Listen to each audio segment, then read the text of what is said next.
राजा और पौधा। बहुत समय पहले की बात है। एक बुद्धिमान और दयालु राजा था। जब राजा बूढ़ा हो गया तो उसने सोचा कि अब उसे अपने राज्य के लिए एक योग्य उत्तराधिकारी चुनना चाहिए। राजा चाहता था कि उसका उत्तराधिकारी न केवल बुद्धिमान और सक्षम हो, बल्कि ईमानदार और सच्चा भी हो। इसलिए उसने एक अनोखी योजना बनाई। राजा ने अपने राज्य के सभी बच्चों को महल में बुलाया।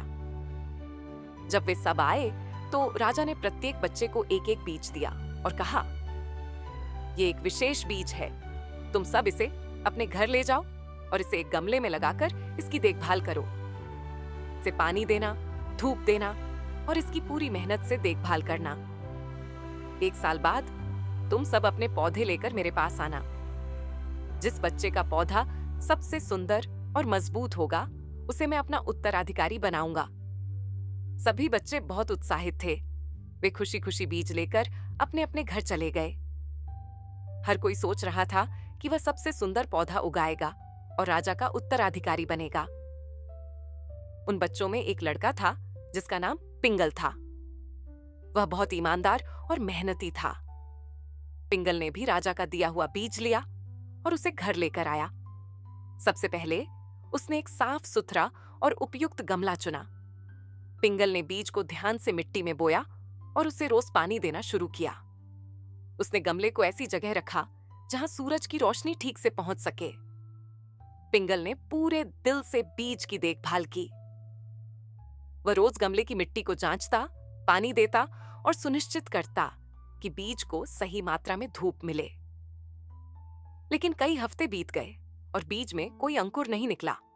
पिंगल ने सोचा कि शायद वह कुछ गलत कर रहा है। उसने अपने माता पिता और बुजुर्गों से सलाह ली और उनके बताए अनुसार सब कुछ किया। फिर भी बीज नहीं उगा। दिन, हफ्ते और महीने बीतते गए, लेकिन बीज से कोई पौधा नहीं निकला। पिंगल को बहुत दुख हुआ, लेकिन उसने बीज को बदलने या धोखा देने के बारे में नहीं सोचा। उसने तय किया कि वह जैसा है वैसा ही राजा के पास जाएगा। एक साल बीत गया। राजा ने सभी बच्चों को उनके पौधों के साथ महल में बुलाया। बच्चे बड़े गर्व के साथ अपने अपने पौधे लेकर आए। किसी के पौधे में सुंदर फूल खिले थे तो किसी के पौधे हरे भरे और बड़े थे। लेकिन पिंगल का गमला खाली था। वह बहुत शर्मिंदा था और सोच रहा था कि राजा और अन्य बच्चे उसका मजाक उड़ाएंगे। फिर भी ईमानदारी के साथ वह अपना खाली गमला लेकर महल पहुंच गया। राजा ने सभी बच्चों के पौधों को ध्यान से देखा। उसने उनकी मेहनत और पौधों की सुंदरता की तारीफ की। फिर उसकी नजर पिंगल के खाली गमले पर पड़ी।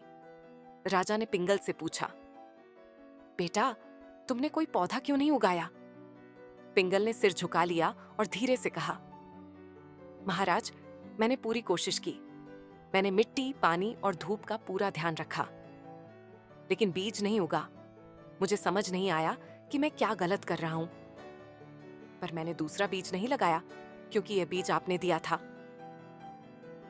राजा ने मुस्कुराते हुए सभी बच्चों से कहा, तुम सबने अपने पौधों को सुंदर बनाने के लिए मेहनत की, लेकिन एक सच्चाई है जो तुम सबको जाननी चाहिए। मैंने जो बीज दिए थे वे उबले हुए थे। उन बीजों से कोई पौधा नहीं उग सकता था। तुम सबने अपने पौधे बनाने के लिए दूसरे बीज लगा दिए, लेकिन पिंगल ने ऐसा नहीं किया। उसने ईमानदारी से अपनी असफलता स्वीकार की और सच्चाई के साथ खाली गमला लेकर आया।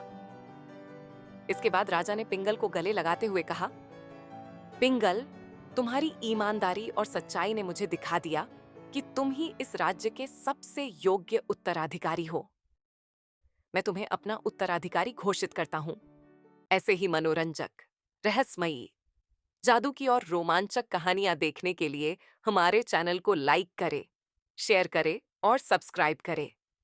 धन्यवाद।